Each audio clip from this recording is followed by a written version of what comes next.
This season hasn't gone the way we planned. But tonight, we've got an opportunity to affect the playoff race. These guys need the win, and we're standing in their way. So this game means something. And I intend to go out there and show them everything I got. Spoiler alert.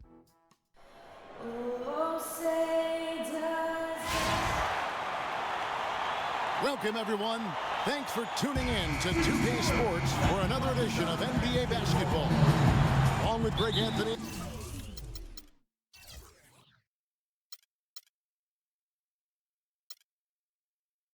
Clark Kellogg and our sideline reporter Doris Burke.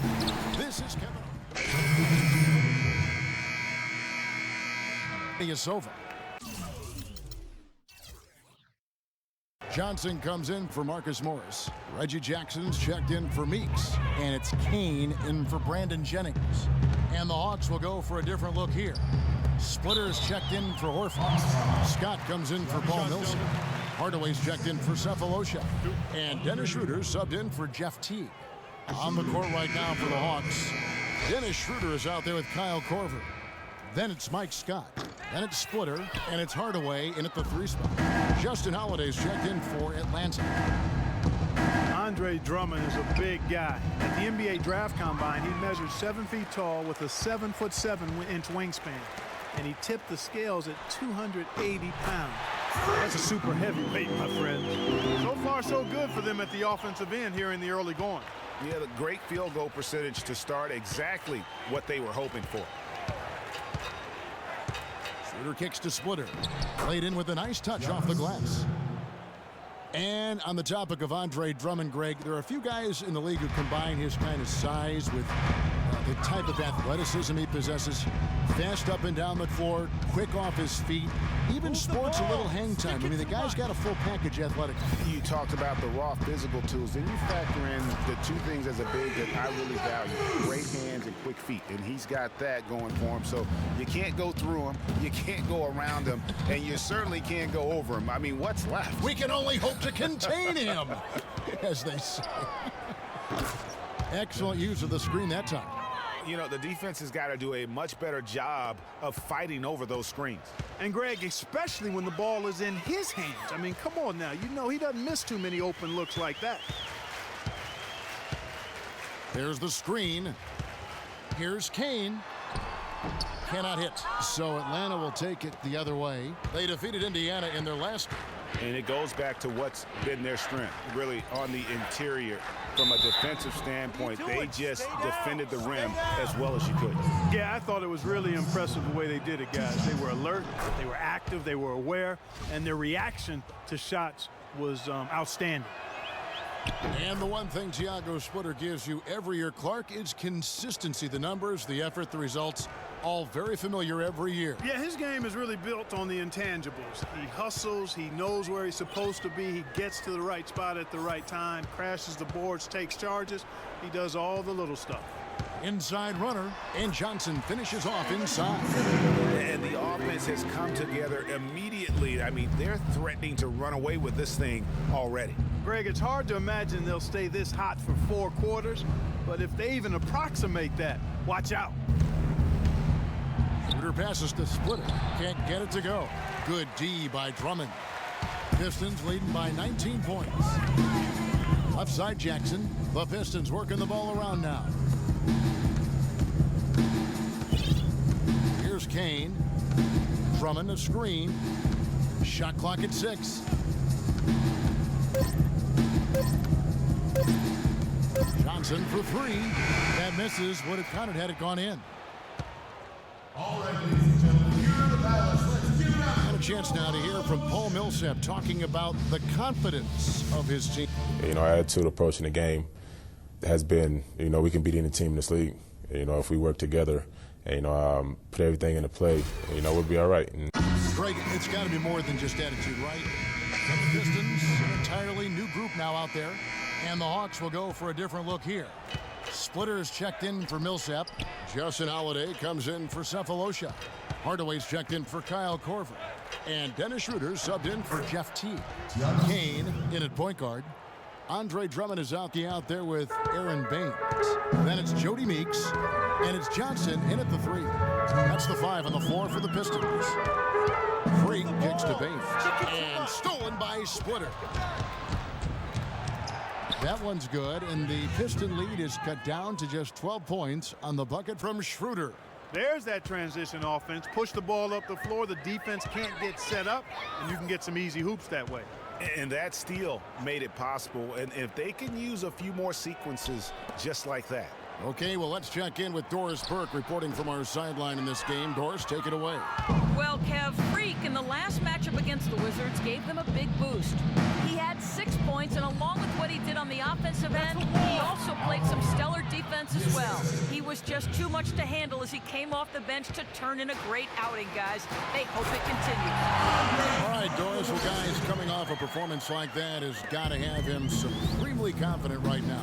No doubt. I guarantee he comes into today's game feeling there isn't anything he can't do on the floor right now. I'll tell you what, Greg, I think he might be right based on that last game. I'm inclined to agree with him.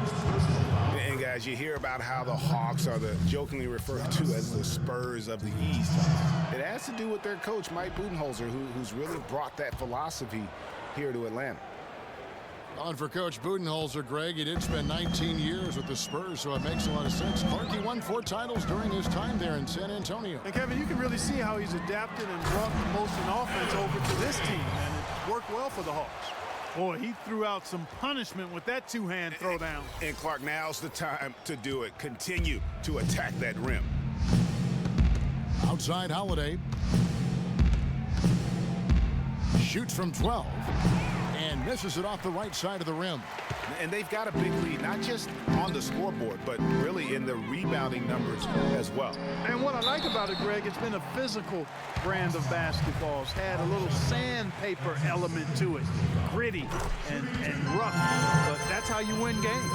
For Detroit, they have made 7 free throws and missed 3 in this game. Off on that one, so he goes 1 for 2 at the line. And guys, Andre Drummond has made quite an impression in the early stages of his career. Clark, you were just talking about that. Greg, I don't think anyone felt he would have such an impact this fast. Yeah, I mean, he's already a mountain of a man among boys. I mean, it's hard to believe when you look at this guy out there. He's only 22 years old. Here's Kane. Atlanta with the rebound. Horford's got 4 rebounds in this game. Knocks it loose. Here's Schroeder. He got it up that time, but it wouldn't fall for him. So we've reached the end of the...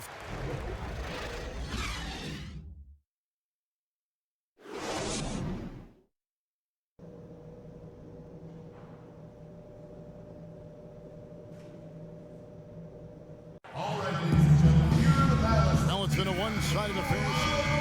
He's checked in for the Pistons. Freak comes in for Brandon Jennings. And then for Atlanta, Splitter comes in for Cephalosha. And Dennis Schroeder subbed in for Jeff T. And so in the game for the Hawks, Splitter is out there with Horford. Then there's Dennis Schroeder. Then there's Paul Millsap. And it's Korver in at the shooting guard position. And I think Doris Burke has something for us right now. Doris? Hi, guys. I had a chance to find out what Mike Budenholzer was discussing with his guys. It's been a hard-fought game, and he just wanted to give his guys a chance to catch their breath, saying, listen, we're right there. Let's make a push right here, put some pressure on them. Let's come out swinging. Kevin? And the execution has just been off defensively here in the second. Play after play, it's almost as if they're a step slow. Meeks dishes to Morris. Johnson the screen. Down low. Deflects the pass. Schroeder passes to Cephalosha. He's done a much better job of getting to the line here. Aggressively taking it inside and not shying away from contact. I thought he was settling a bit in the first. And a closer look here at the scoring breakdown for Atlanta. Anytime you get as many points in the paint as they have, you know you've got a good thing going and you just want to keep it going. And also, how about the points they've gotten in transition or on the fast break tonight? That's been a huge factor as well. Here's Kane, and lots of contact there. Missing the shot. He'll shoot 2. Nice work to get it inside and draw the contact. Exactly. The defense determined not to allow the easy layup right there. They'll settle for making him earn the free throws. That's also good, so he hits both free throws. Boy, did they need those free throws to go down. They're definitely within striking distance. Pass to Horford and taken away by Johnson. Now Detroit moving it up. Count it! And he has brought them to within 2 points. As clutch a shot as I have ever seen. In a word, gutsy. I think we'll see them burn the clock a bit here. You know, I think that's probably a smart move. I think so too. The three from Cephalosha gets the three to fall. Just a little confusion among the D as to who was supposed to be on it. Freak kicks to Johnson, and it's on a bounce to the Pistons as Detroit retains possession. And you could tell that pass just hung in the air for a long time. Yeah, exactly. Long enough for him to get a hand on it and knock it out of play. 30 seconds left in the fourth. Freak kicks to Ilyasova. Here's Meeks. Nails it! What a beautiful shot to bring him to within 3. Oh, Nelly, listen to that. That shot eliciting a roar from this gigantic crowd. Guys, more than a roar, more like an explosion. Honestly, just doing what they have to in order to get the basketball back. That's a good foul, though. I like that. I mean, clock management crucial at this time of the game. 2-possession game now, guys. Some very important free throws there. Ladies and gentlemen, your Detroit Pistons.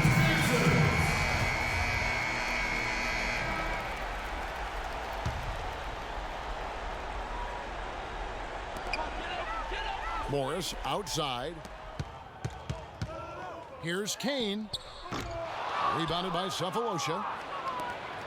And they go to the intentional foul. That's his second personal foul. He drops the first one, and that increases their lead to 6. The second one is good. Hitting both at the line, and it's a 7-point game.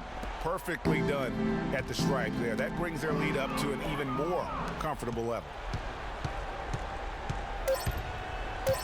Schroeder with the ball. And so it's Atlanta with... Well, Al, a very The 2K Sports postgame show.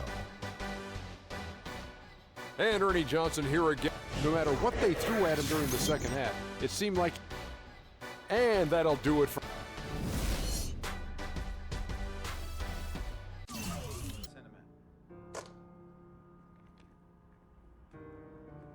Cece. Hey, how are you? Good to see you again. My pleasure. Freak. Great game last night. That's what I do, right? Indeed. Have a seat. Pagnotti. How you doing? Thought you'd be selling used cars by now. Funny, comedian.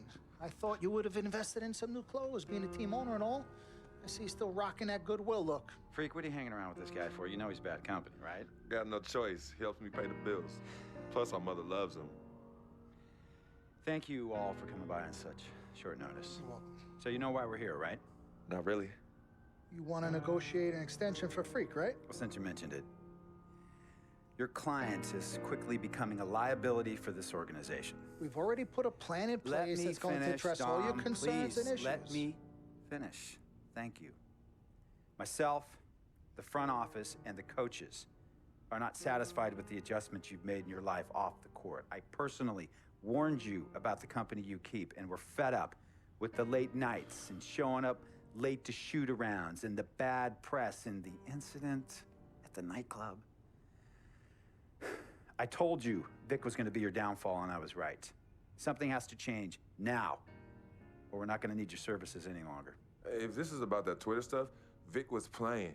Okay, it was a joke. It's not about that. It's everything. But like I told you before, Vic is my best friend. I can't just cut him off. He's practically family. Not really. What exactly are you trying to say? I'm not trying to say anything, Dom. I'm saying it. Freak and his friend Vic are a problem for me and this organization. And I called you in here to figure out how we all together can fix this problem. And right now, I'm only seeing one solution. I agree that Freak may need to make some adjustments in his personal life off the court, but that's a learning process. We both know that. But this almost sounds like a threat.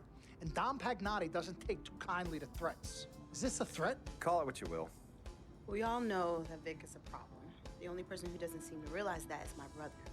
I'm sorry, bro, but enough is enough. I don't have a problem with what you're saying. I have a problem with how you're saying it.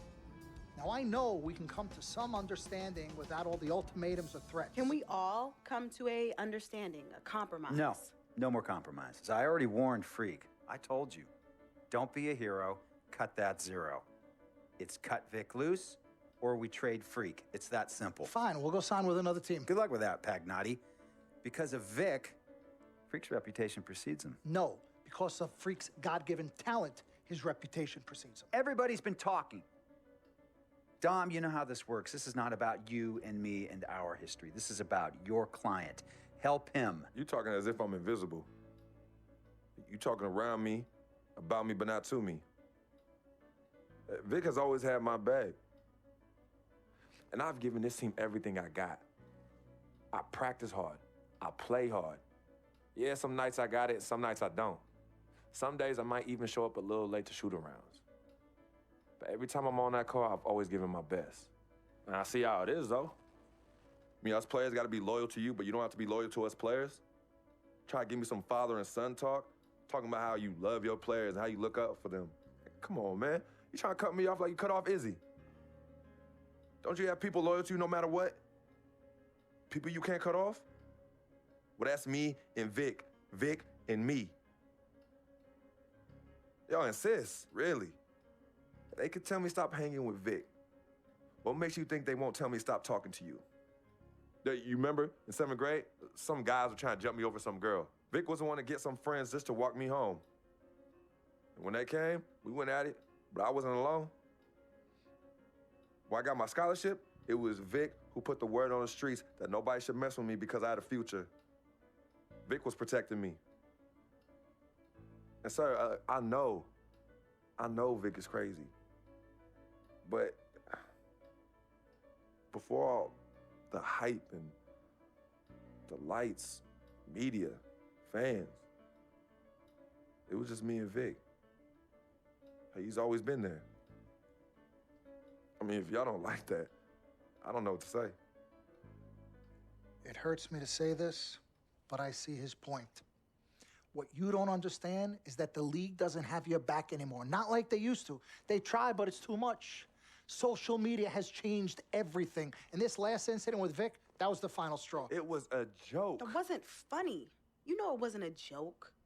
Vic was defending you, stepping in to protect your honor by attacking another teammate like that? Talking about his manhood, his wife, his kids, his family, so you can be the big dog on the court?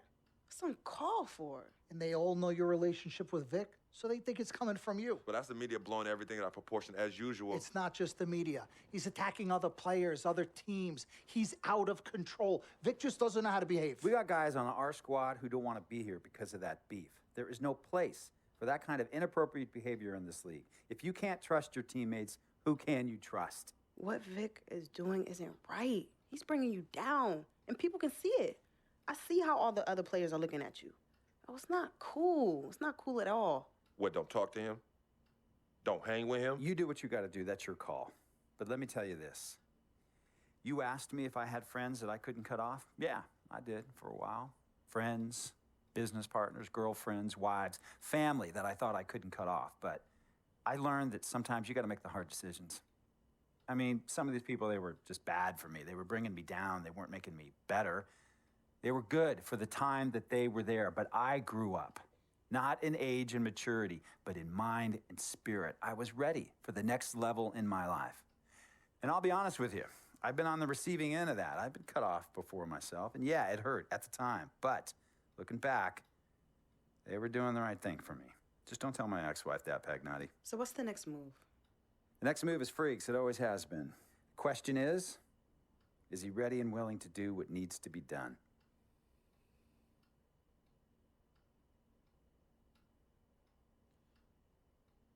This is messed up. You take a moment to think about it, but think long, think wrong. The snafu should have been cleaned up a long time ago. With or without you, we got games to win. Freak, you gotta handle your business. Okay, we've all said our piece. You might cut me off as your manager, but I will always be your sister. Twin, this is on you. I might not like it, but I will respect any decision you make.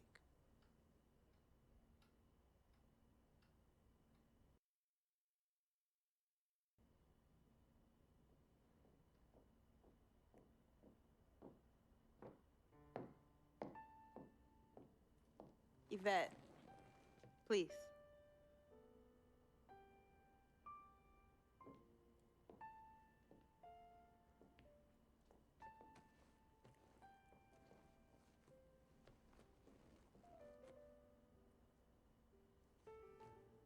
Cece. Yvette. Where's Dom? I had him call you. Why? I'm gonna cut right to the chase. My brother is deeply in love with you. And I'm ready to put our differences aside if you are. Really? On a string. I'm with it. Team Freak. Team Freak. All right, so if you're gonna be down with the team, I gotta show you the dap. Oh, the dap. Yeah. Okay. Like this. Oh. 1, 2, 3. Shoot. Swish. Swish. Yeah. Again. Like. Mm-hmm. Oh. Okay. 1, 2, 3. Swish. Yeah. Oh, okay. Like that. Cool, right? Yeah.